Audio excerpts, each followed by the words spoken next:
We'll see how it does streaming while I'm also trying to We're have trying to watch baseball. the Rangers game up. This could get interesting.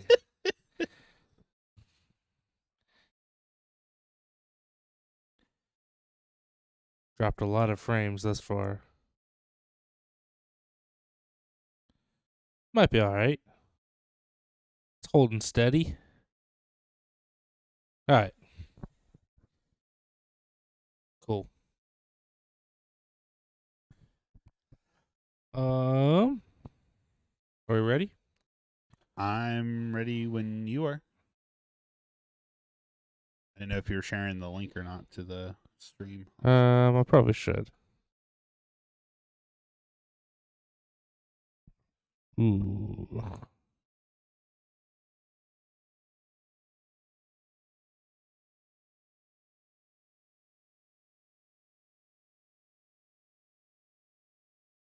I'm definitely gonna drop frames.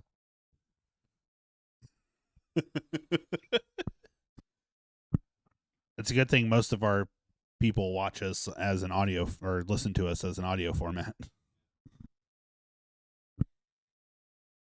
Why are tickets to Vikings Bears $114?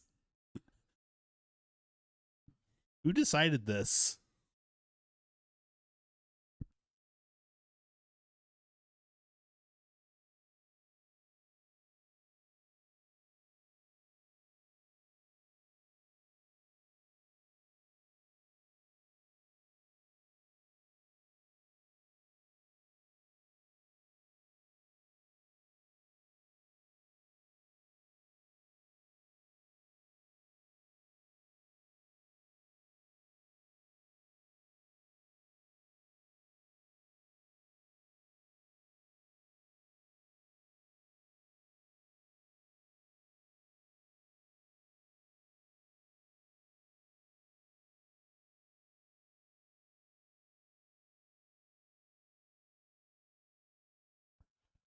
Let's do it to it.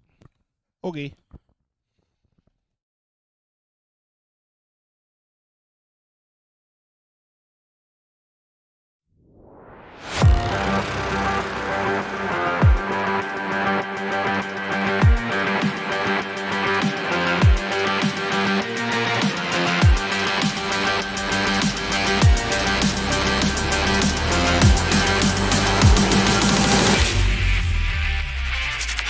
What's going on, everybody?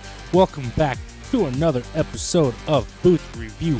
As always, I'm your host, Devin Primrose, joined by the Sultan of Spice himself, Mr. Peter Strauss. What's going on, man? My knee hurts. I hear you. We're old. Yeah. I think that's what it is. All I did was like mow my backyard, which I mean was kind of a jungle, but still. I mean, it's just more physical labor than you're used to. That's all it is. Yep. This is why we only talk about football and play fantasy football, but don't play actual football. I do wish there was like, I mean, I guess there's flag football as like a rec league type thing, but I don't know of anywhere around here that does flag football. No, I know they do like softball, which I think would be equally as fun. Eh, But- yeah, I guess.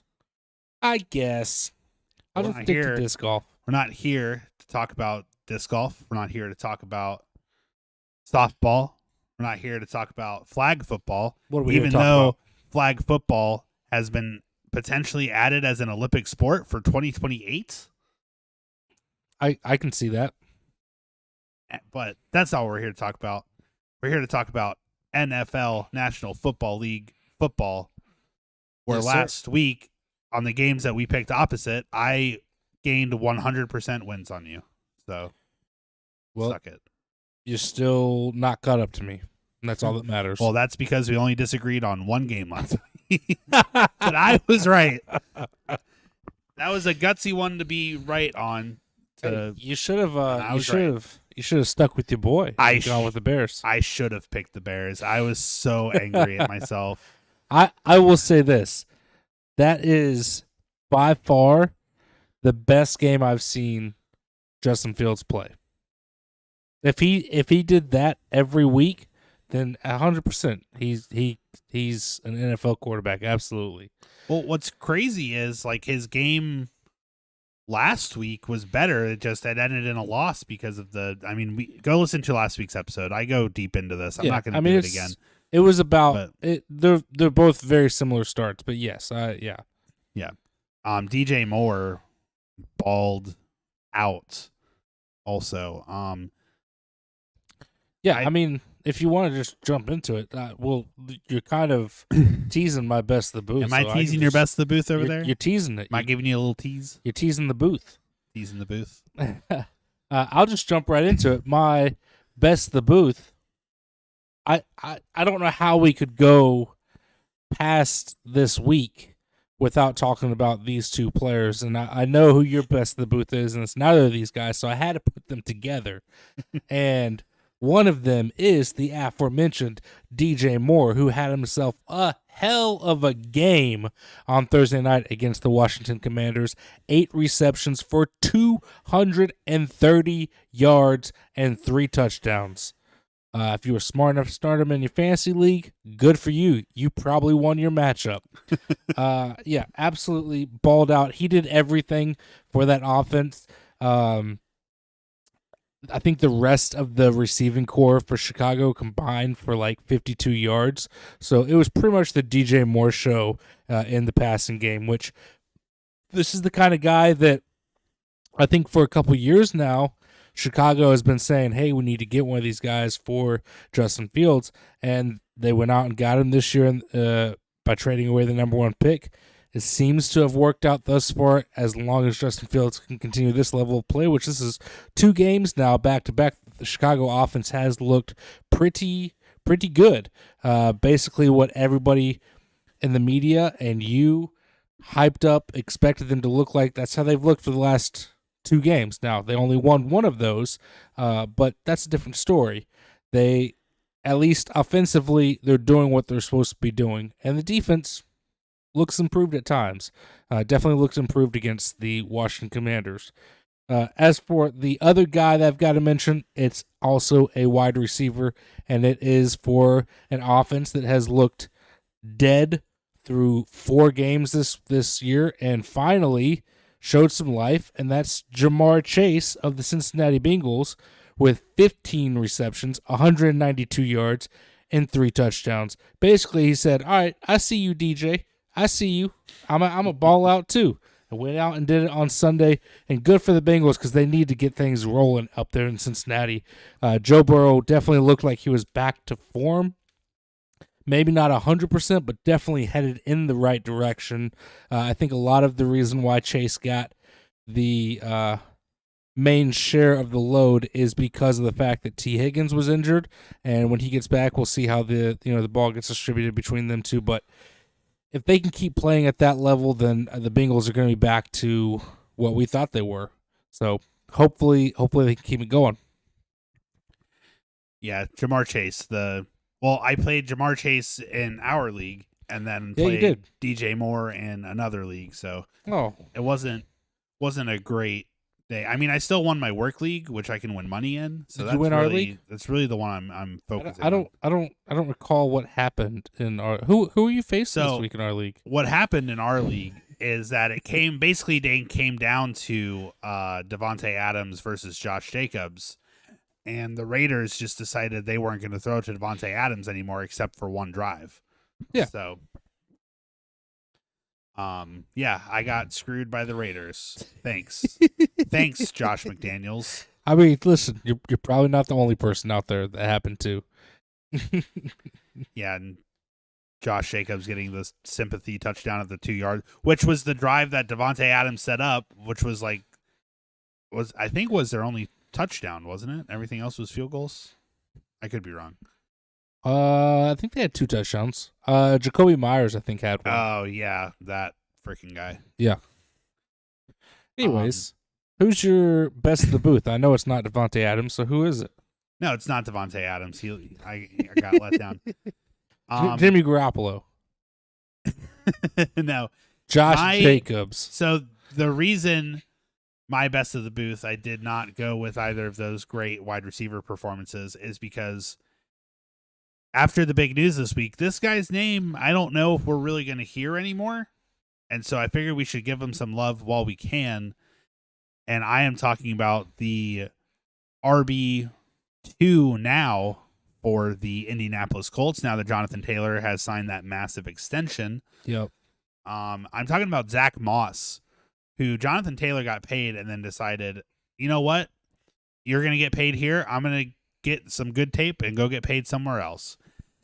Zach Moss, after seeing his quarterback go down, I think early in the first half, 23 carries for 165 yards, 7.2 yard average per carry, and that with 2 touchdowns, which were their only 2 touchdowns of the game, pulling out a massive win over division rival Tennessee Titans.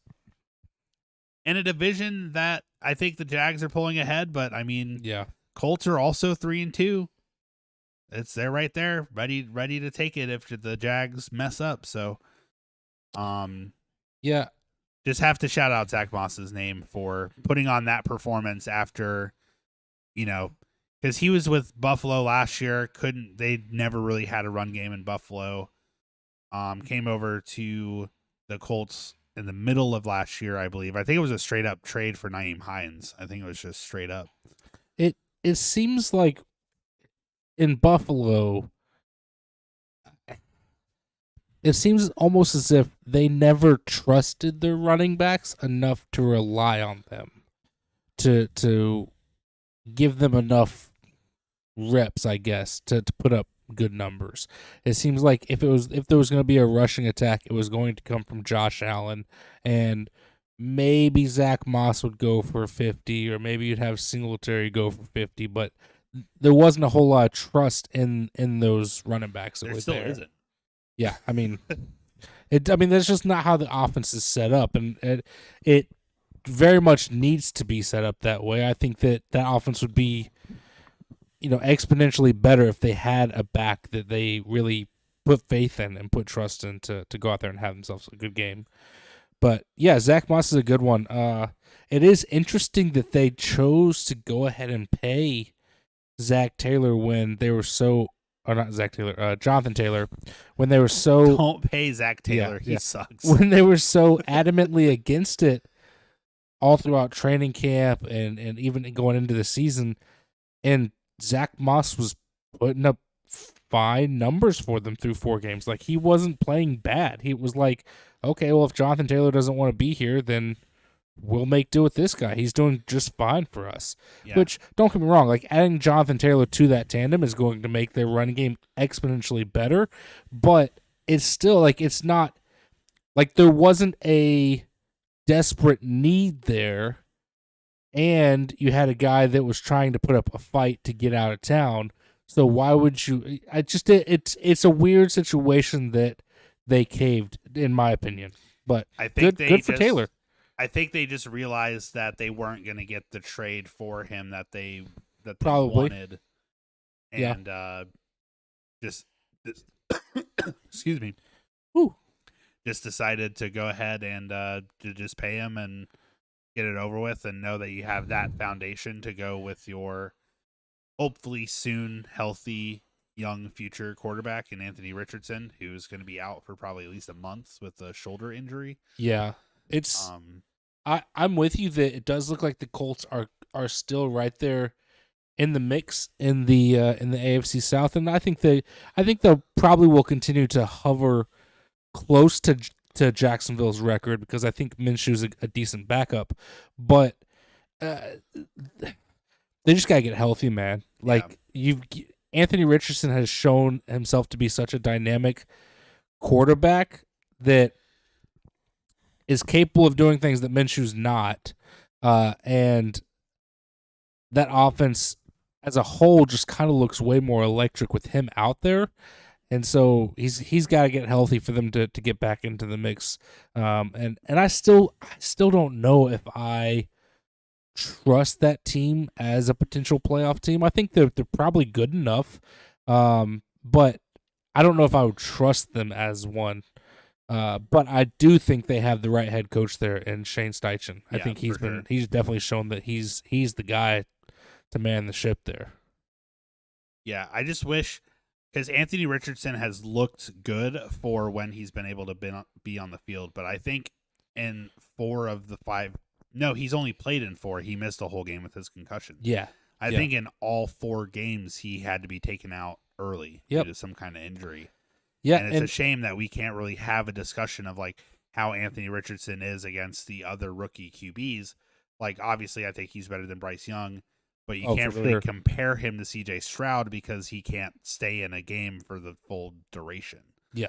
I think the only game that he started and finished was the one against the Rams.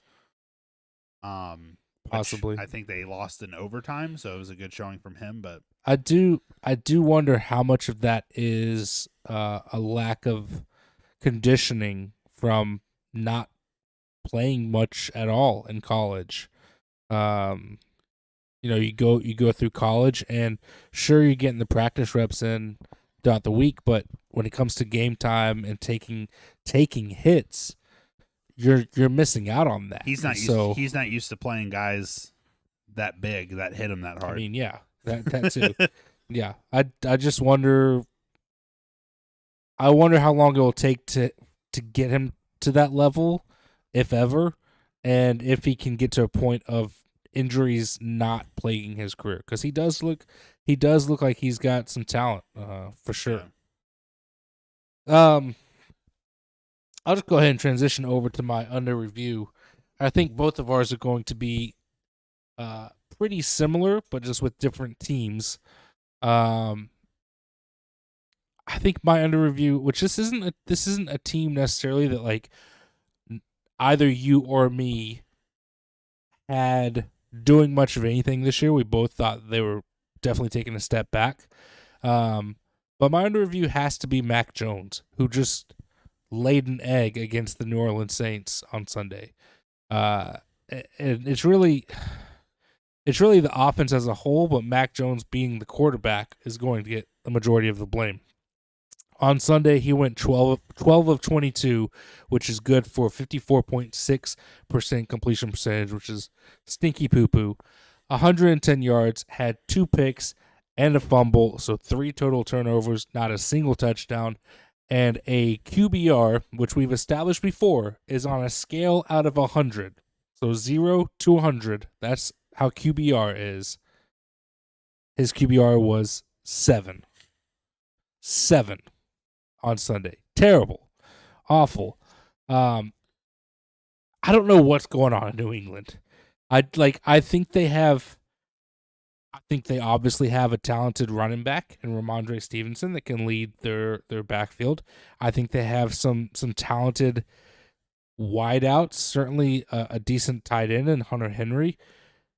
What's happening? They brought in Bill O'Brien, who's supposed to be this offensive guru, to come up there and fix Mac Jones, because in Mac Jones' second year, even though he did deal with a couple of injuries, he missed some time due to just poor play and Bailey Zappi coming in, and he looked bad in year 2, and he's looked, I would say, arguably even worse in year 3.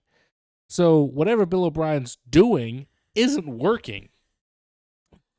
Just as a note, in Mac Jones' rookie season, he had 3,801 yards, 67.6% completion percentage, 22 touchdowns, 13 interceptions. Not a great year, not a bad year. It got them to the playoffs. Yeah, rookie year. It's a. I think me and Blake talked about it at the time that Mac Jones is like the pinnacle of a game manager quarterback. Like, that's game manager numbers.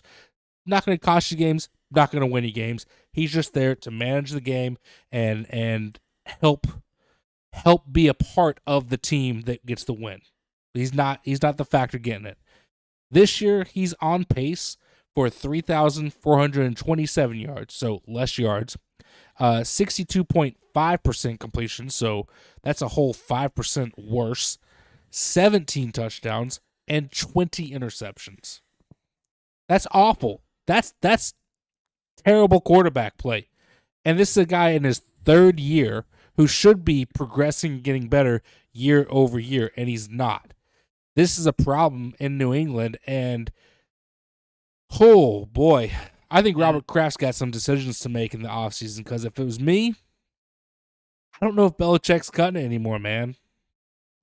Yeah, an interesting take I saw, I think it was Stephen A. Smith was talking about, because Belichick, I believe, is the coach and the GM, so he has control over all like staffing decisions and player decisions, stuff like that. And it was his decision to bring in Bill O'Brien. Yeah, and like how Bill O'Brien was at Houston, he just I think at the very least you need to take away GM. I think Bill Belichick is still a good coach, and I think he can work with certain people, but I don't think he's just. And you've seen it in the drafts over the years too, that he makes some questionable decisions. He trades down for guys like. I think it was last year's draft. One of the funniest kind of stories is, the Rams have no first round picks, because they traded them all away to win that Super Bowl. Yeah. And they were looking at, I think, an offensive lineman for when they finally got there. They didn't even have a pick till day 2. Yeah. And I think the Patriots took them in the second round. Yeah. And Sean McVay was like, wait, what? We're not even there. How are they taking this guy so early? It's just one of those things where I think at this point, Bill Belichick needs to either just coach, or we need to accept that maybe his success only came from Tom Brady and that he's not as good as we all thought he was. Yeah, I mean, it is interesting. I mean, this is a guy that I think universally most people would agree looked like the greatest coach of all time, and it could just be the fact that he had the greatest player of all time as his quarterback. But yeah, the drafts have been questionable at best for him. They have not drafted well in New England. They haven't done free agency well in New England. And the personnel they bring in as coordinators and defensive coordinators haven't been well either. So all of that has to fall back on Bill Belichick as GM, and I don't know if he's willing to relinquish that right and stay on as head coach. So, and I don't know what's going to happen up there. I think his time in New England should be done, and he's too. Gonna, if he wants another job, he's gonna get another job. He's Bill Belichick. Somebody's gonna give him another chance. On Maybe. team. Maybe. I mean, I'll say this, as of right now, with the way that he's looked since Brady left, which Brady left, 4 years ago at this point? 4 or 5 years ago? I know there was the 1 year with Cam. Well, there was the 1 year with Cam. I thought Mac sat behind Cam that year. No. Cam played the whole season? Yeah. I think there might have been someone else that was there. But yeah, Cam was their guy at that point in time. Hey, I'm going to interrupt this to say let's freaking go.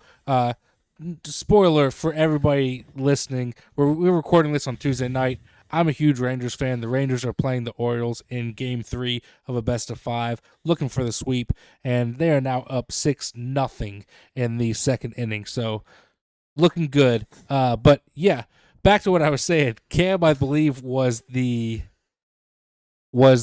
first year Brady left. Then I think they drafted Mac Jones, and they've had him for 3 years since then. So I think it's been 4 years. But it hasn't looked good at all in any of those 4 years. They made it to the playoffs, sure, in Mac Jones' first year, but that was barely. Yeah. Anyways, who you got under review this week? So, not quite as bad of a loss, but I think as a team, more turnovers. And I am going to go to the Baltimore Ravens, just their offense in general. Just a lot of opportunities for them to make plays that they just couldn't hold on to the ball, whether it was, Lamar had one interception and lost a fumble. 3 other players also fumbled. I think 2 of those were also lost. So they had 4 total turnovers, and there were 5 dropped passes. So they just shout out to the Steelers defense, especially TJ Watt, incredible player. Definitely. But man, and this happened with the Colts game, I think too. Just this team is really good if they can just be disciplined with the ball. And in this game, they just weren't. It's not even that they played bad. Lamar Jackson, 22 of 38 for 236 is a normal stat line. Maybe a little less completion percentage than one would like, but it's just bad mistakes at bad times. Yeah. That's what it is. And I think I said this last week or maybe the episode before that there is a difference between a team getting beat and a team losing the game. And in my opinion, on Sunday, the Ravens lost that game. The Steelers did not beat them. They lost that game. Yeah. Now, granted, the Steelers had to come back. They did come back from 10-0 down, I think. And George Pickens, forgetting a wide receiver who had a heck of a game, George Pickens, 6 catches, 130 yards, and a touchdown. Great game for him and getting essentially the game-winning touchdown. And I don't know if you've seen the clip, but my favorite clip from that game is when that play happens and everybody in their booth is celebrating except Matt Canada, because that wasn't the play that Matt Canada called that got them the touchdown. You could hear Pickett audible. I think he says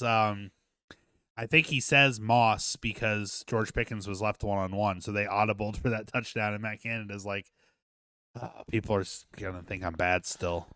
But regardless, that's a game that Baltimore should have won.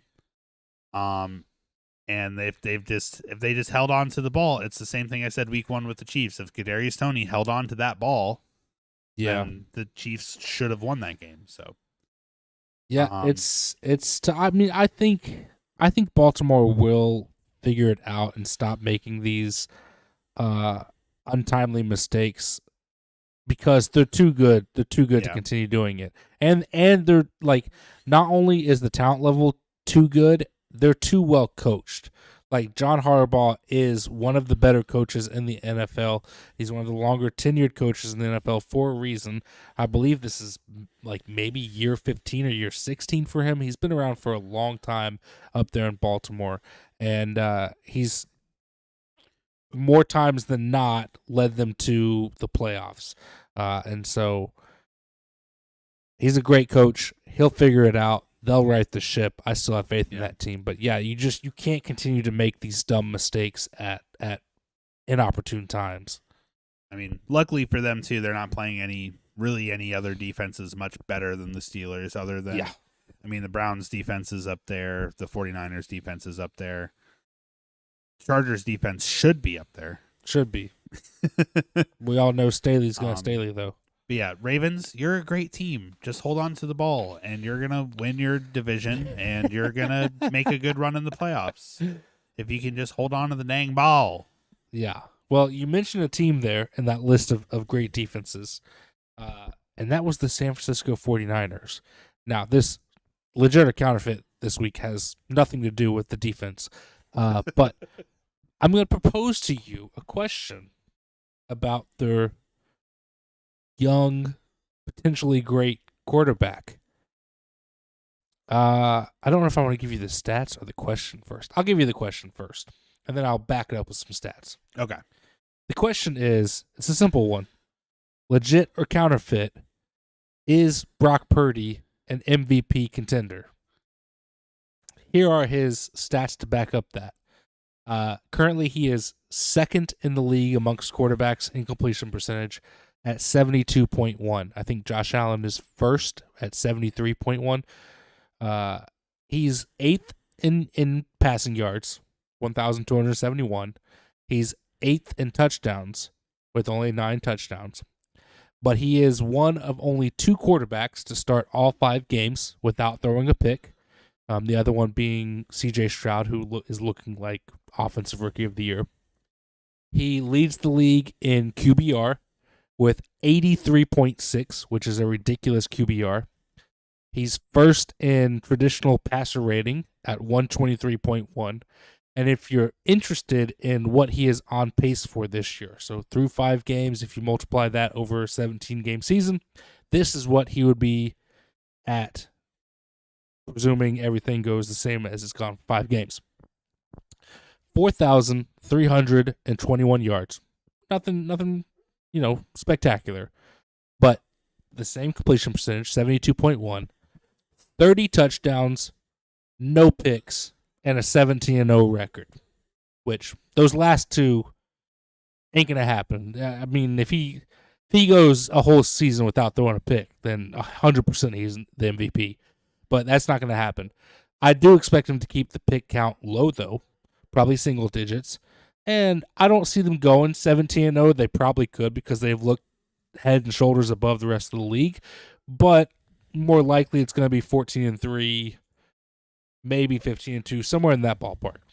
So, with all that being said, is Brock Purdy an MVP contender? So, I think he will definitely be talked about. I think he will definitely get votes. My only thing with MVP, and he could win it. My only thing with MVP is I feel like a lot of the time MVP, like that guy should basically be carrying the team on his back. That's fair. And I think if anything, how the 49ers have, and even Brock Purdy, how they've performed is more likely to set up Kyle Shanahan to win Coach of the Year than it does Brock Purdy to win MVP. Because if you look at the rest of that team, like you have Christian McCaffrey, who could be an MVP candidate in his own right. Certainly Offensive Player of the Year. Yeah. Yeah. You also have one of the best receiving corps in the league with Ayuk, Debo, and George Kittle. Yep. You also have probably the best defense in the league with, that defense with Nick Bosa, Fred Warner. A perennial Defensive Player of the Year candidate and Nick Bosa. I mean, and then also probably a top 3 offensive line. Yeah. I mean, this team was just it's a super team. It's a super team that kind of just flew under the radar a lot, got talked about a lot when it was Jimmy G. And Brock Purdy is better than Jimmy G and is elevating the team as their quarterback. But with MVP, and I don't even know who else I would even put there right at the moment. I think Tua could still be up there, but again, that roster is also stacked. Tua's the other one that I looked at and was like, okay, well, this is the only other guy that I think is clearly right up there with him. But just for comparison, Tua's numbers, I think he has 11 touchdowns to 5 picks, so definitely a far worse touchdown to interception ratio. Yeah. But that's the biggest knock between the two of them. Yeah, because I think Tua's second in QBR and passer rating behind Brock Purdy. You look at some of the other quarterbacks that are doing great, like Houston. I think are they 2-3 or 1-4? 2-3. Like CJ Stroud is playing great, but they have a losing record. Atlanta, not Atlanta. Who am I thinking of? Minnesota. Kirk Cousins having a great quarterback season, but can't win any games. Yeah, you're not going to win MVP with that, though. Yeah, maybe Jalen Hurts, but yeah, and then obviously Patrick Mahomes is still in the car. As long as Mahomes is healthy and plays 17 games in a season, he's going to be in the conversation every single year. And you could still make arguments for Josh Allen too. I know he had a couple weird losses, but those are guys I see more as carrying their teams to victory. Yeah, as opposed to Brock Purdy, who is. I don't want to just call him a cog in a machine because I think he is better than that. He is borderline top 10 for sure. I don't think he's borderline. I think he's in the top 10. He is also in the best situation for any quarterback in history. I mean, definitely. But the same could be said about Tom Brady in New England. He just happened to be the right guy in the right situation with the right coach. So that's all part of it. It is unfortunate that that's part of how football works. So you can have guys that are ultra talented that just never pan out because they play in the wrong system or they get drafted to the wrong team with the coaching carousel where the system's changing every single year or whatever. Like, but Brock Purdy, I guess my biggest problem with the way that he's being analyzed, and Daniel Jeremiah, who is an NFL Network analyst, said this. You know, he's. We all have to remember that he is driving a Ferrari. He's driving it well, but he's driving a Ferrari because that's what happened to be the team that he went to was the San Francisco 49ers, loaded defense, great offensive weapons, fantastic coach, just happened to work out for him. But I guess my biggest problem is that, and I said this in the Discord, that he's being talked about as if like, oh well, that's a great value pick for a 7th rounder. It's like, no, this isn't a great value pick for a 7th rounder. This is a great value pick if he was a top 5 overall pick. Oh yeah, like for sure. What you've gotten out of him and what he looks like for the future. There's guys that go in the top 5 every year that you're not going to get that out of. And everybody talks about this being a plug-and-play type team because of the talent around him. I don't know if that's necessarily the case because you look at what Jimmy G did there, and yeah, Jimmy G was fine, but he wasn't excellent.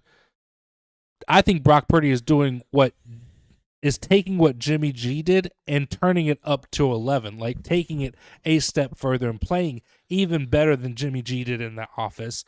And I think that you look at a guy like Trey Lance, third overall pick, that he couldn't hack it with them. They gave him a chance, and somewhat due to injury, but also somewhat due to poor play, they reverted back to Jimmy G, and then Jimmy G got injured, and that's how Brock Purdy got his chance, and he hasn't let up because he's been that dang good. I just think that they didn't just get a good quarterback with the last overall pick. They won the lotto. Like, you don't draft your franchise quarterback with the last overall pick of the draft. It doesn't happen. So I don't understand the way that he's getting evaluated as if that he's supposed to be this bad player. Like, let's not evaluate him as if he's, oh, well, this is a guy that, you know, there's reasons why he got drafted with the last overall pick. Who cares? Who cares what those reasons are? Let's look at what he's doing and evaluate him accordingly. Because right now, like I said, to me, he's a top 10 quarterback, hands down. You can't tell me that he's not. So I think he's absolutely legit an MVP candidate thus far into the season, and we'll see what happens throughout the rest of the year. But I'm just hoping he stays healthy, stays upright, because I would love to see that NFC Championship rematch with the Eagles, and we'll get them in a rematch on December 3rd, I believe, is when they match up in December. Yeah, but I would love to see them with real stakes on the line in an NFC Championship game, because I think with a healthy Brock Purdy, last year's game would have gone differently. I'm not saying that the Eagles don't win because the Eagles team was ridiculous, but I think San Francisco is just as talented, if not more so. Yeah, and just to be clear, I'm not saying like Brock Purdy is playing at an MVP level right now. Yeah. My point was more so of what the award is. Yeah. If that makes sense. Like you said, he's driving a Ferrari, whereas you have somebody great, like he's having a great showing this year also with no picks, and CJ Stroud, who's driving like a Honda Civic. Like, yeah, some people just have a natural disadvantage based on what they have. So, true. So that was all my point there. Like, Brock Purdy, it is tough to think of 10 quarterbacks that are better than him right now. Yeah, I mean, that are starters currently. Again, playing. In my opinion, he is in the top 10. Where in the top 10? I don't know. I don't think he's top 5, but somewhere in that probably 8 to 10 spot, I would firmly put him. I mean, I think I don't know if you normally say our power rankings here, but I'm about to. Yeah. Spoiler alert. Unanimous number one. Yeah. Yeah. So as I've mentioned before, I know last week we didn't get around to them because, we do have a life outside of this podcast. So things happen. But this week we're back with the community power rankings. If you want to get involved, you want to have a say, you want to vote, hop into our Discord. The link is in the description of the episode. Come hop in there and make sure you vote for your top 10 NFL teams. So the community power rankings this week, this is how they shook out. In 10th, we had the Baltimore Ravens. In 9th, we had the Seattle Seahawks. In 8th was the Jacksonville Jaguars. In 7th, the Dallas Cowboys. Cowboys slipping a little bit. In 6th, the Buffalo Bills. 5th, the Detroit Lions. Lions making a name for themselves, moving up the boards. In 4th, Miami Dolphins. 3rd, the Kansas City Chiefs. And the top 2 teams, obviously, in 2nd, Philadelphia Eagles. And number 1, unanimous number 1, we all put them in that first spot, is the San Francisco 49ers. Anything surprise you there? Not really. I mean, it is always kind of weird when you get a team that's like borderline top 10 get a bye and then people still remember them the week after. Yeah. So like Seattle still being there because I completely forgot about them when I did mine. So other than that, like Baltimore, even though they had a pretty bad loss this week, like I think they're still talented enough to be in the top 10. Yeah. Jags are getting in their groove for multiple games now and got a huge upset win in their true hometown of London. So I think they deserve to be there. Yeah. I think I am a little surprised as a consensus that everybody put the Lions over the Bills. Because I know a lot of people are still high on the Bills, and you could just say that this was one bad week for them. But, I mean, I'm happy with it. I like the Lions more than the Bills. So, yeah, I think the Lions being as high as they are is a little surprising. But, I mean, I'll say this. I think, to me, the Lions are clearly the third best team in the NFC, and I would put them. It'd be difficult for me not to pick them going up against the Buffalo Bills, going up against the Kansas City Chiefs, who they've already beat, going up against the Miami Dolphins. I think they have just as good of a chance as anybody up against those teams. Yeah. So, yeah, I'm happy with where they're at. It could be a worse list. Definitely could be. Definitely could be when you have a whole community of people voting. But yeah, like I said, if you want to get involved, hop into the Discord and come have a say. With all that being said, I think it's time we put week 5 in the rear view and turn our attention over to week 6. And hey, man, let's get picky with it. Getting picky with it. Getting picky with it. Getting picky with it. Getting picky with it. It's weird hearing that in its normal state because I listen back to every single episode every single week just to listen back to it, see what we can improve on, all that stuff, and I listen to it on like 1.3 speed, so it's sped up because we do talk a little slow, and I listen to all my podcasts on like 1.3, and so it's like na na na na na na na na na na na, getting picky with it, na na na na na na. So it's weird hearing it in its normal speed. Well, I don't hear it at all live, so yeah. It's equally as weird to me to just sit here in silence while.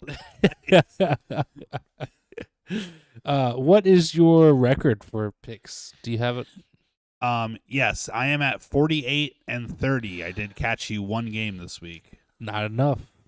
Not enough. Still 2 games back. There's still plenty of time. 50-28 through 5 weeks, which I don't feel great about that record, but it is what it is. I mean, there were a bunch of 50-50 games and some weird upsets, and it happens. I will say, we got it at the end last week, but I made sure to put it in my notes here so I can say it first. We do have only two teams on bye this week. Yep. The Green Bay Packers and the Pittsburgh Steelers. So if you are fans of those teams, you are either sad because you don't get to see them play, or you get a sigh of relief that you don't get to see them play. Sigh of relief. Yeah, that was rough. Green Bay has some stuff to figure out. They are lucky that they avoided. It's an understatement. Avoided the under review here. Well, this I week. put Love under review. Well, Matt LaFleur and Love under review last week, so I couldn't do it 2 weeks in a row. But they certainly deserved it. At this point, it's expected, so it's not under. They're already under review. Yeah. Well, good news is Thursday night we will both be getting a win added to our win tally. Starting us off over on Amazon Prime, Thursday night football. We get another stinker, of course, because the 1-4 Denver Broncos are heading into Arrowhead to take on the 4-1 Kansas City Chiefs. And at home, Kansas City, 10.5-point favorites. You could go ahead and make that like 20-point favorites, and I think they'd still cover. This Broncos team is garbage. It's a mess. There is some kind of dysfunction that is very visible between Sean Payton and Russell Wilson. I don't know what's going on there. Probably just more of the same. Give me the Chiefs in that one. I'm staying far, far away from the Denver Broncos. Who you got, man? Obviously also going with Kansas City. This is a game kind of like the Bears, where like if Taylor Swift is there, like you can show her. You can show her a lot. There's not going to be much happening on the field. I want to see Isaiah Pacheco do what Breece Hall did at Denver last week. I think Isaiah Pacheco is great and should run the ball all the time. Yeah, give me the Chiefs. Super easy. Chiefs defense still has not given up more than 20 points. Well, it's probably not happening this week either. Yeah. And that's without... It'll be a miracle if the Broncos can even score 20 points. Yeah. And even still, I think Nick Bolton is still hurt too, which is like a big part of our defense. So the fact that we're still doing this without him is incredible.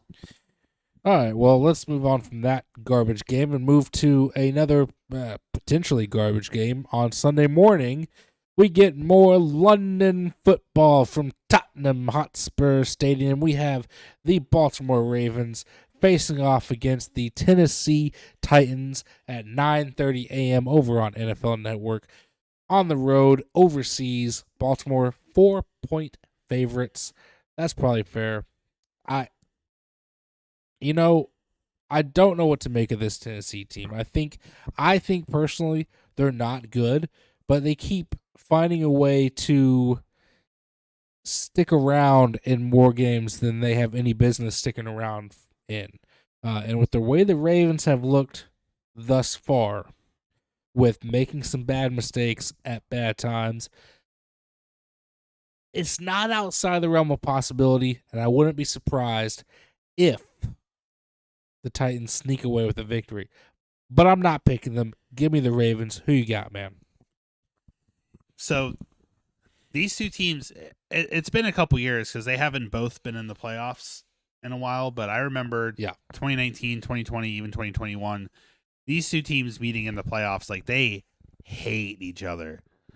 I don't know why they hate each other. I don't know if it's Jim Harbaugh and Matt Vrabel. I don't know. I know like there was some things where like they were dancing on each other's logos or like stomping on each other's logos or whatever. So I'm excited to possibly see this feud on a neutral site and see if they still hate each other as much as they did a couple years ago. I'm still going to go with Baltimore. Tennessee is kind of streaky, and I think Baltimore, after this loss, have a point to prove, and I think they're the better team. And that's there's not much else to say about that.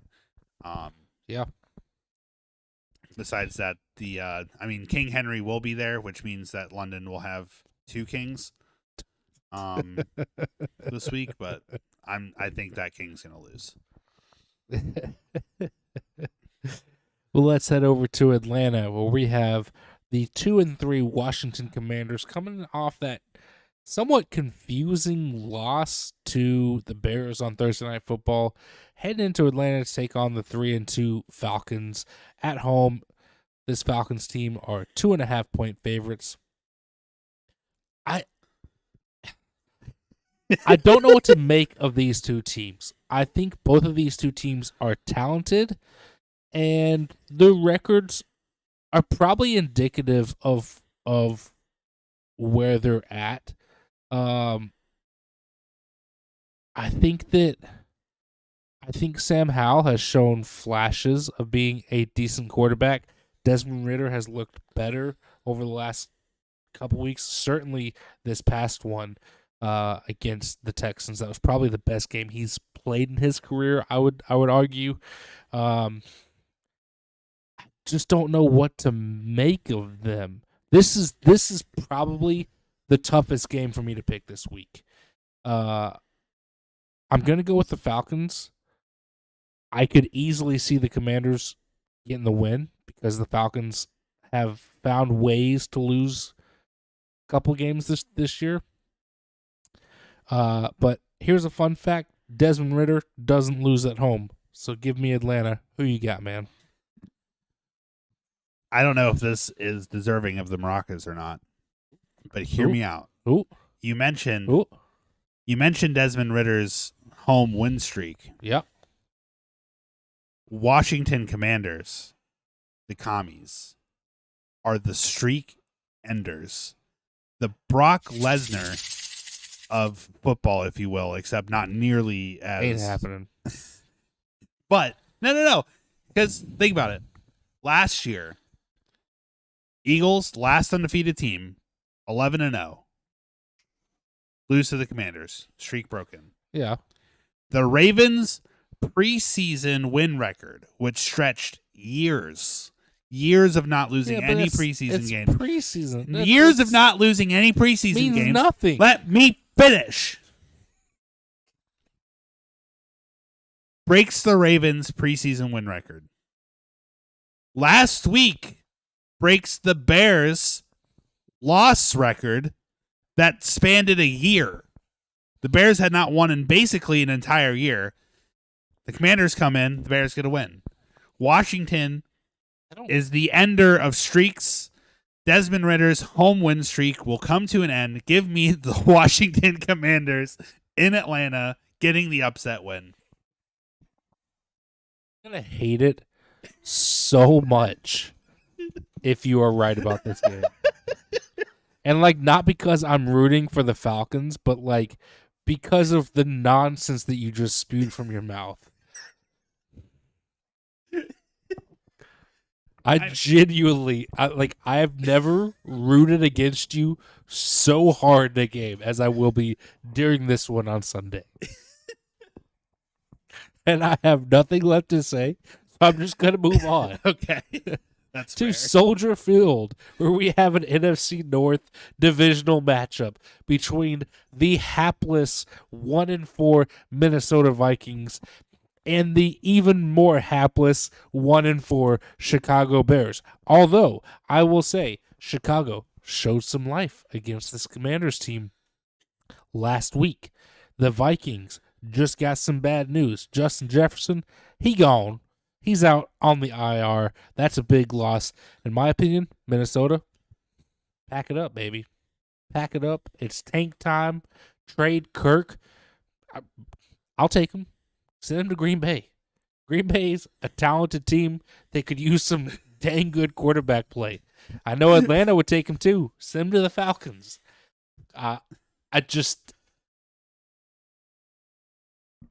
You're already in a bad spot. You're 1-4. You're in a bad spot. What's the point? Throw in the towel. Tank for Caleb Williams. Go get yourself a quarterback for the future to pair with Justin Jefferson, Jordan Addison, T.J. Hawkinson, that wonderful receiving trio that you've got there for the next couple of years. This ain't it. I don't want to pick the Bears in this one. Do it. Do it. Do it. But I'm picking the Bears in this one. Yeah. Who you got, man? Let's go. Bears train. It's back, baby. It's back. 2 weeks in a row. Justin Fields has looked great. DJ Moore has become the weapon that he needs. 8 touchdowns and 1 pick in the last 2 weeks. 8 touchdowns and 1 pick. Justin Fields I think has 11 touchdowns, which is tied for second. Yeah. In the league. I think the only person that has more is Kirk Cousins with 13. Probably. Bears offensively are on a roll. Defense is still not looking super great, but Minnesota just lost their best offensive player. Yeah. And I heard a lot of that. The only reason he's on IR, because they said the injury wasn't super bad, but he was going to be out at least 2 weeks anyway. And I think they were like, it's basically a way to force Justin Jefferson to rest and get healthy. Yeah. Because now he has to be out 4 weeks. Which is if they were 3-2, I think it would be a different story. I think they would probably be like, get him healthy, get him out as fast as he can. But at this point, save him for the future, whether he stays in Minnesota or follows Kirk Cousins wherever he goes, because he seems to like Kirk Cousins a lot. Regardless, Chicago, I think, I think they want to win. I think they're in more of a position to win. I think Justin Fields is feeling it. And hey, they can get their second win, and they'll have just as many wins as the Packers. So yeah, give me the Bears. Yeah, this is one of those right matchup at the right time type games for the Bears. Just because, I think if Justin Jefferson was healthy, I think I would roll with the Vikings, just because that Minnesota offense is so deadly and Chicago's defense is pretty lackluster. But I don't see Minnesota being able to go crazy against Chicago's defense. I think they could still put up 24 to 30 points somewhere in there. They still have weapons. Yeah. I mean, listen, I would if you have Jordan Addison in your fantasy league, I would look to start him, just because I think he's going to have a decent day against this Bears defense. Yeah. But I also think that the Minnesota defense is pretty bad, and with the way that Chicago's offense is rolling, DJ Moore and Justin Fields are going to have themselves a heyday, and I could see them putting up another performance like they just did against Washington. So, yeah, I like the Bears. Again, it's the right matchup at the right time, and this will be one of those games that could potentially get that momentum flowing for Chicago, and get them headed in the right direction. Headed in the direction of me buying a flipping Justin Fields jersey. God knows Jordan Love can't complete passes. Can't stop turning the dang ball over. I think he's still somewhere in Las Vegas throwing interceptions right now. Let's head over to Cleveland, where we have the San Francisco 49ers coming into town. I definitely just skipped a game, but coming into town to take on the Cleveland Browns. San Francisco 5.5-point favorites on the road. I think that's fair. This San Francisco team is the best team in football currently. However, they're getting the biggest test of their young season this week against a very, very stout and good Cleveland Browns defense. Don't get me wrong. I think San Francisco's offense is still high-powered enough that they're going to get it done, but I think that it's going to be a closer battle than most people would think. I think this will be a defensive battle, probably something like a 17-14 type score, maybe 20-14, something low scoring, but I'm taking the 49ers because I'm not crazy. Give me San Francisco over Cleveland. Who you got, man? I just had to look something up because we know that Massage Boy missed week 4 with an injury, and they started the rookie, I forget his name, and that did not go great for DTR. them. Yeah, DTR. that did not go great for them. No.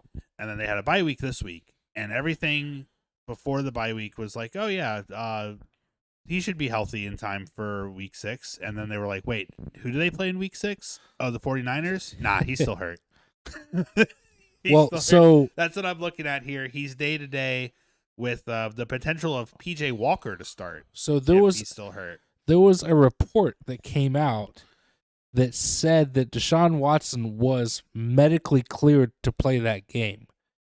He's the one that chose not to. He was medically cleared, and he said, yeah, I'm not feeling it. I'm going to be on the sidelines. Go out there, DTR. I wish I could get paid $50 million a year to just be like, nah, I'm not feeling it. Which, to me, like, and I think there is plenty of times where you're medically cleared to play, but, you still might not be 100%. But to me, that doesn't show that hunger and will and desire to win and like that competitive nature that you want to see in your guy. Like, look at Joe Burrow hasn't been 100% like maybe ever in his career because he's always on the ground because he plays behind a garbage offensive line. But he's still going out there every single, like he's saying, you're not taking me out of this game. You're not benching me. I'm going out there and playing. And Deshaun Watson doesn't have that same drive. I don't know how much I love that. And I don't know how much I would love that if I was a Cleveland fan. I mean, there's nothing they can do about it. I mean, true. There's nothing. I mean, I would not feel great about that guy being my quarterback if that is actual truth in that report. I mean, you want to talk about going back to Brock Purdy, like winning the lottery, essentially, getting him in the last pick of the draft. Deshaun Watson has committed grand larceny. Like the amount of money that he's stolen from the Cleveland Browns, and not having to do anything for it. Because I'm pretty, like, from what I remember, most of that contract is guaranteed. Like, he got the most guaranteed money at the time. I think it might all be guaranteed. Yeah. For him to just, only play a few games his first season, and then so far this season be pretty mediocre. Yeah. And then also just miss a game against the 49ers because he doesn't feel like playing. Yeah. Like, it's not like they're out of contention in their division. Like, no, not at all. I mean, Steelers and Baltimore are both 3-2, so they're only half a game back. That's what I'm saying. Like, and I know that you don't win the division in September or October, but like in the NFL, every game means so much. And for you to sit there and say, yeah, Doc, I'm not feeling it 100%. I'm going to sit this one out. When the doctor's saying that, no, you're good. You can go play if you like. You're fine. And him just say, no, I'm not. I'm okay. Do you think that just doesn't bode well to me as a quarterback? Do you think his rotator cuff is hurt because it didn't get massaged enough? I mean, probably. That's probably what it is. that team masseuse ain't cutting it. He needs to seek outside masseusery, if that's a word. Nope, not allowed. Is that not even a word? It's probably in his dictionary. It is probably in his dictionary. Outside masseusery.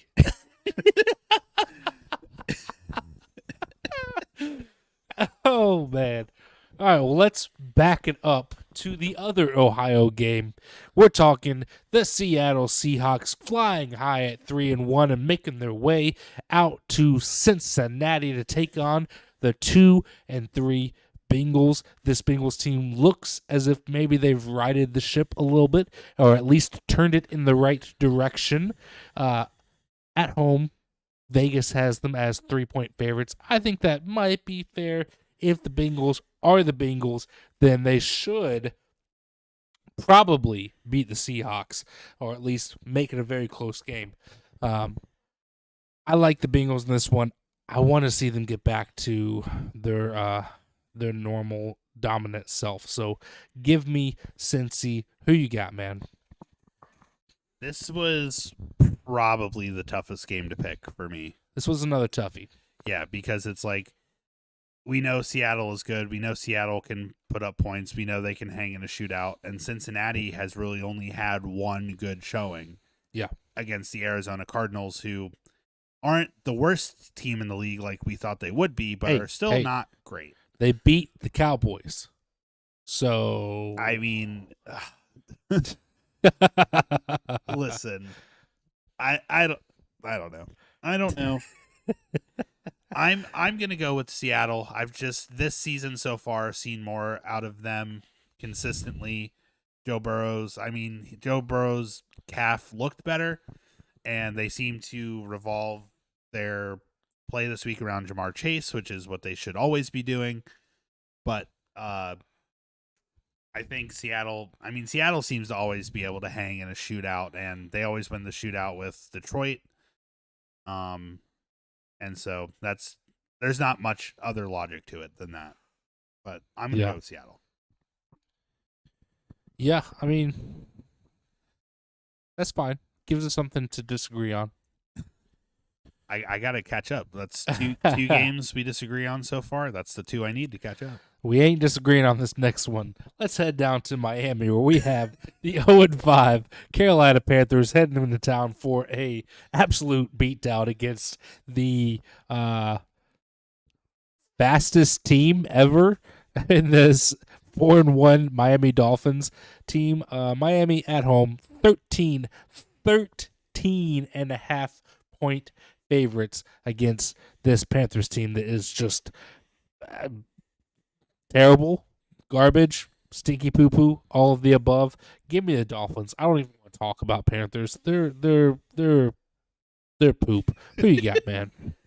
Yeah, I'm going with the Dolphins as well. Although they do have some injuries. Devon Achane, I guess seemingly week to week with a knee injury. Mike McDaniel has not said a lot about it. He's been very chill with it, but people are like, he could miss a week, he could miss a month. Who knows? But they still have Raheem Mostert. They have Jeff Wilson Jr. at running back, who's also from that San Francisco team with Mike McDaniel. So there's going to be good chemistry there, and also flipping fast. Yeah. So that's the thing. I think Mike McDaniel did such a good job learning from Shanahan in the way that he builds this offense to where in the rushing game, they have so many guys that they can just plug in, and on any given Sunday, Raheem Mostert might go off for 200, or Devon Achane might go off for 200, or maybe Jeff Wilson has a nice day. They have so many guys that can beat you, and so if one of them goes down, it's almost irrelevant. It almost doesn't even matter because they have other guys that just, all right, well, next man up, cool.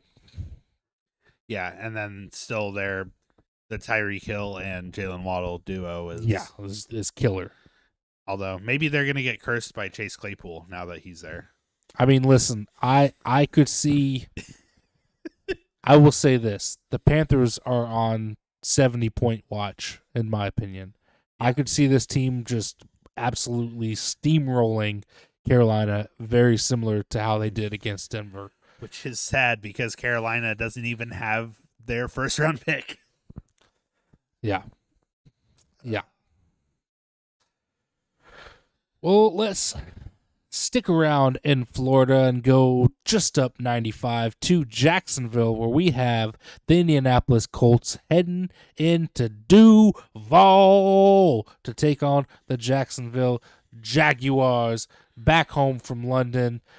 4-point favorites at home for this Jags team. I think that's fair. And I'm rolling with the Jags. Who you got, man? I am also rolling with the Jags. I think this could potentially be a trap game. Their last game, maybe. Their last game was close. I think Jacksonville had to come out and win it right at the end. Even with Gardner Minshew, I think Gardner Minshew came in late that game and kept them in the game. So another chance for Gardner Minshew to get some revenge against his old team. Yeah. But I think Jacksonville's rolling now. Even they've had the week to come back off that upset win and celebrate and get back into their own time zone. Yep. I think they're just rolling. I'm going to take the Jags as well, as much as I am starting to like this Indianapolis team. Yep. Let's head on down to H-Town, where we have the New Orleans Saints coming off a 34-point absolute drubbing of the New England Patriots, heading into Houston to take on a frisky, feisty, fun, all of the F adjectives, Houston Texans team. On the road, New Orleans, 1.5-point favorites. Okay, that's fair. I get it. The Saints just had a big game. The Saints look like potential team to watch in the NFC South as a division winner, maybe. But listen, Houston's got something in that quarterback. CJ Stroud looks special. They very easily could have won that game in Atlanta. Desmond Ridder had a great game-winning drive to drive them into field goal position. Younghoe Koo, one of the better kickers in the league, puts it through, obviously, to get the 2-point win. But before that, CJ Stroud led that team on a great drive to put them ahead, to put them at 19-18. Was it 19-18? I think it was 19-18. Yeah. Anyways, Texans looked good against a good Atlanta Falcons team. They've looked good in almost every game they've played this year. I really like this Houston club. I said it on Sunday that the Falcons needed that win more. I think the Falcons are a little bit ahead of where this Texans team is. They could actually go out and potentially make a playoff run. This Texans team, I think, could sneak into the playoffs.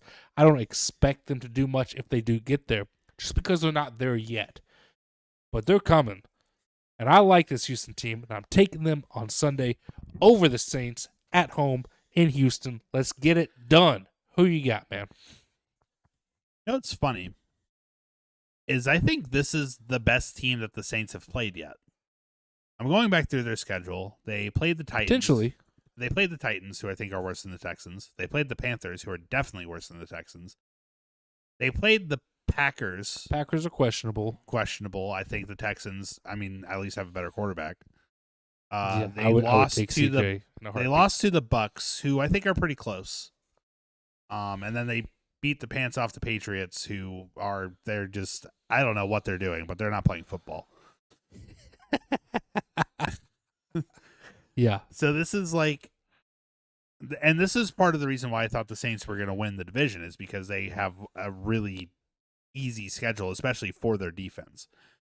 But I do agree that CJ Stroud is doing incredible, and this might be, like I said, one of the better teams that they've played.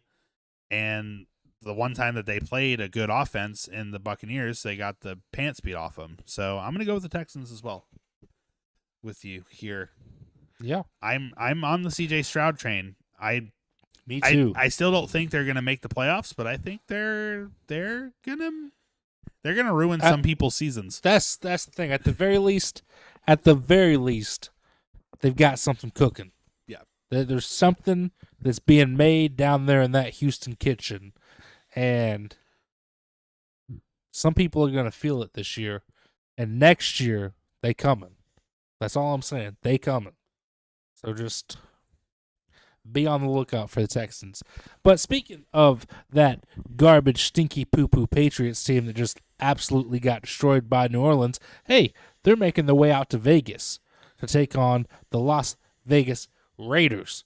At home, this Raiders club, 3-point favorites.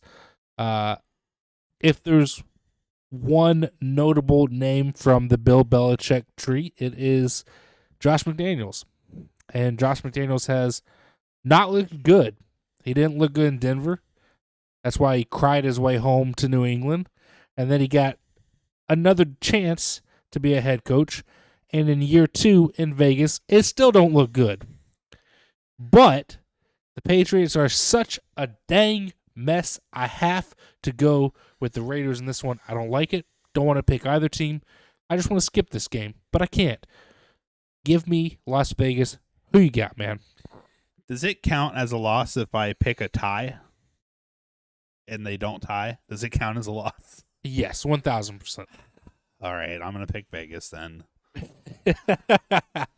I don't like it either, but Vegas, has like a hint of talent on offense. I mean, they have one of the best receivers in the game. Yeah.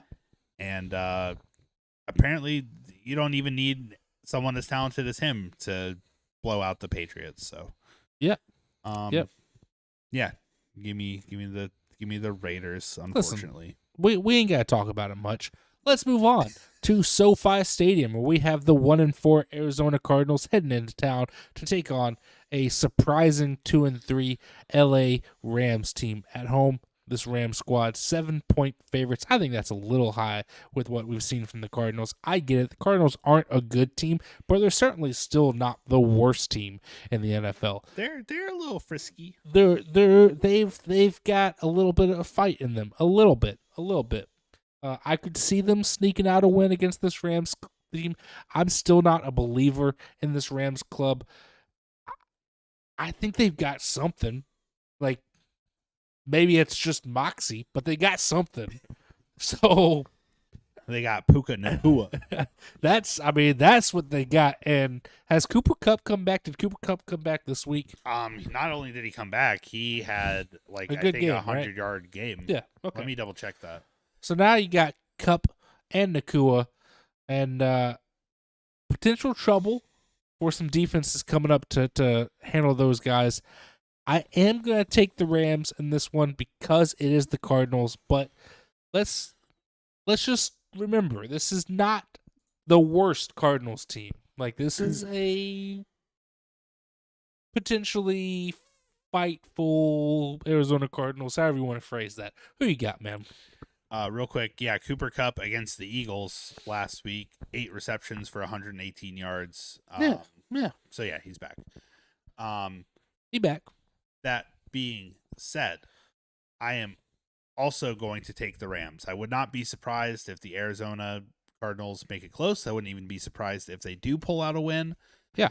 But I think with Stafford now having Kupp back with Nacua, seems like a fun receiver duo, and I'm excited to see more of that. And I don't even know their running back's name, but he's been pretty good too. Kyron Williams, I think. That sounds he's right. Had a good couple weeks after they got rid of Cam Akers. Yeah, he's been decent for him. Yeah, not carrying the ball a lot, but they don't run a lot in LA. So yeah.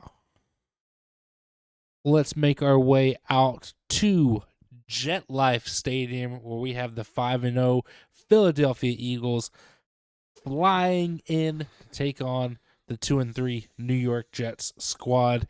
On the road, Philly, 7-point favorites. Of course they are. I think they might beat this Jets team by 10 points or more. But the Jets have looked like they have some fight in them over the last couple weeks. Obviously, we know what Zach Wilson did in that primetime matchup with Patrick Mahomes. I don't think the season's over with them just yet. It's on the fringe, but it's not over with just yet. However, give me the Eagles. There's no way in hell the Jets win this game. Give me the Eagles. Who you got, man? Man, just because you said it like that, it makes me want to change my pick. I'm begging you to change your pick. But no, I'm going to go with the Eagles as well. I think the Jets, just like they did with the Chiefs, I think they could make it interesting. They could keep it close. Their defense, I think, is still great. Their offense, if they run it through Breece Hall, I think can give the Eagles some trouble. But also, I'm convinced that Jalen Carter allegedly did his drag race on purpose so that he would fall to a good team. He's like, I don't want to play for the Bears. I don't want to play for the Panthers. I don't want to play for the Texans. I'm going to make myself less valuable so that I fall to a good team. And the Eagles snatched him up. It's certainly a theory. I don't want to entertain it too much, but it is a theory. I think that if you wanted to follow the draft, there's definitely less dangerous things you could have done. Nah. But sure, it's a theory. Anyways, he looked monstrous last week against the Rams, and that's going to be a problem for this Jets offensive line. Well, let's make our way down to Tampa, where we have a sneaky good team in the Bucs hosting the Detroit Lions on the road. Detroit are 3-point favorites. I don't know what to make of this game. This is probably one of the games that I'm more excited for, just because I really like Baker Mayfield, and so I want to see him be successful with the Buccaneers. I also really love this Detroit Lions team, as we all well know at this point. So I want to see the Lions continue to get wins. I think the Bucs could make life difficult for them. I still think the Lions are probably going to have their way with Tampa. I could see them winning by double digits fairly easily, just because I think they can score 28, 30 points on most teams.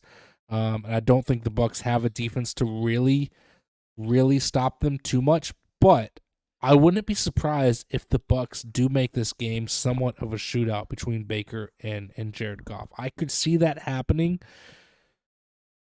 but give me the Lions in this one. Who you got, man? I do think this is going to be one of the better, except for Patriots Raiders, this is going to be one of the better later window slots that we've had with these 4 games. Rams fair. Cardinals, I think could be close. Eagles Jets, I think could be close. This game, I think could be close. Let's just don't take a break from red zone between 3:55 and 4:25. There's no reason to watch that if those other games are over. Regardless, I am going to stick with Detroit with the Lions. Jameson Williams is back. I think he was on a pitch count last week, so because I guess they lifted his suspension early. He was only on 4 games instead of 6. Okay. They changed the whole gambling rules I saw that and stuff. I don't remember all of the details, but it makes it there's basically severity based on if you bet on your team or not on your team, or betting in the building and all that stuff. Yep. It's still ridiculous, but I think it's a little better. Regardless, I'm sticking with the Lions. Fair. Buccaneers, wouldn't be surprised if they make it close, even if they sneak out a win with how Baker's been playing. But I just think the Lions are on a tear. Yeah, they're feeling it. This is their year as the dominant big cat. Give me the Lions. Yeah, I agree. So that brings us to our 2 primetime games, and what do you know? We get an NFC East team in primetime again on Sunday Night Football. NBC, there might be a warrant out for your arrest after this game for broadcasting a murder, because the New York Giants are heading into Buffalo to take on the Buffalo Bills.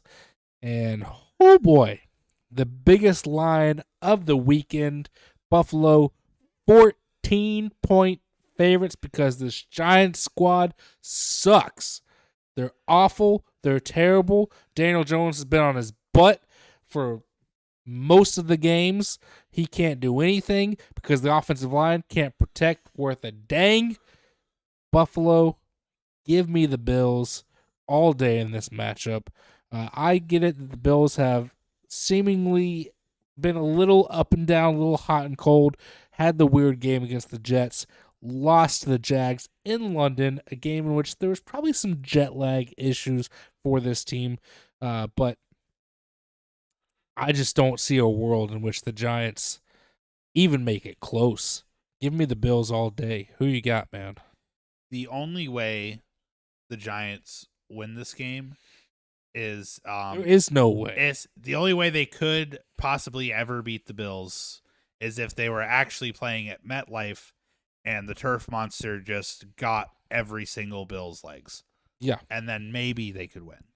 Maybe. But they are playing in Buffalo, which I mean isn't far from where the Giants play, but far enough. Yeah. I do want to point out a somewhat important note in this game. Matt Milano did go down with a bad injury in London in that game against the Jags. I don't know the severity. I'm assuming he won't be in this game, seeing how he got carted out. But that's a big loss on the defensive side for the Bills. Yeah.